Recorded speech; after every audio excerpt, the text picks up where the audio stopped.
In many ways, 2022 was a year of recovery for Kentucky, bouncing back from COVID-19 and rebuilding after two major natural disasters.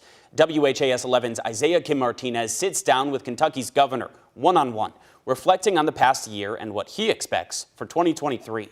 All right, Governor, well, I appreciate you taking the time here today. As Kentucky Governor Andy Beshear seeks re-election, he has this message and promise to the state. The last couple of years have been tough. Natural disasters, a pandemic, and inflation.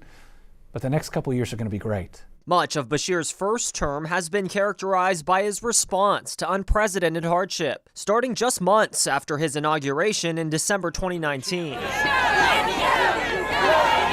With COVID-related shutdowns, it's going to take this type of sacrifice. The governor faced intense scrutiny. Now, years later, he says he made the choices to best keep Kentuckians safe. How are you going to convince critics that they're still to this day better off as a whole because of decisions you'd made as far as shutdowns are concerned? When it came to COVID, it was about life versus death, right? Every decision I made was going to either save or cost more lives. And I didn't make any decision in COVID based on politics. I made it on right versus wrong. Then, between tornadoes ripping through western Kentucky in December 2021 and floods leveling homes in eastern Kentucky this past July, Beshear has spearheaded recovery efforts, creating two separate relief funds totaling tens of millions of dollars. Just weeks ago, the governor announced the remaining $10 million in the Western Kentucky Fund would be dispersed to 10,000 families, including those who've qualified for funds through FEMA. Was that through some of the frustrations with FEMA?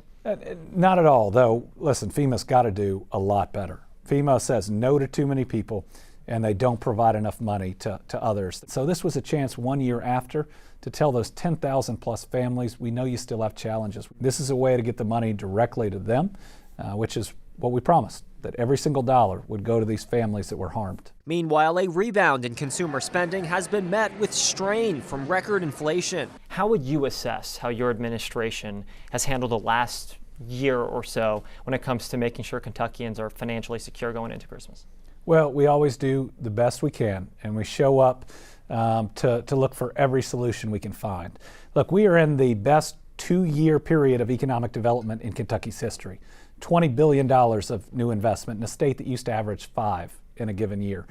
43,000 new jobs since I took office, and wages have gone up. Lowest unemployment in our history. The Ford electric battery plant's being built in Glendale, serving as one of Beshear's proudest achievements. You know, we don't build the largest battery plant in the history of planet Earth and not have good things ahead. That's along with his medical marijuana executive order, letting patients purchase from states where it's legal and bring it back. If their healthcare provider certifies, it'll help ease suffering. We got a chance at a big, bright future. We just got to work together to get there. And does that future include your re-election next year as well? I'm going to be running hard, and I believe I'm doing this for the right reasons. And now his final year in office before next November and the election, one where his every move will be questioned in the backdrop of a campaign to get reelected. With senior photojournalist Alyssa Newton, I'm Isaiah Kim Martinez, WHAS 11 on your side. And we do have Isaiah's full-length interview with Governor Beshear posted on our WHAS 11 YouTube page.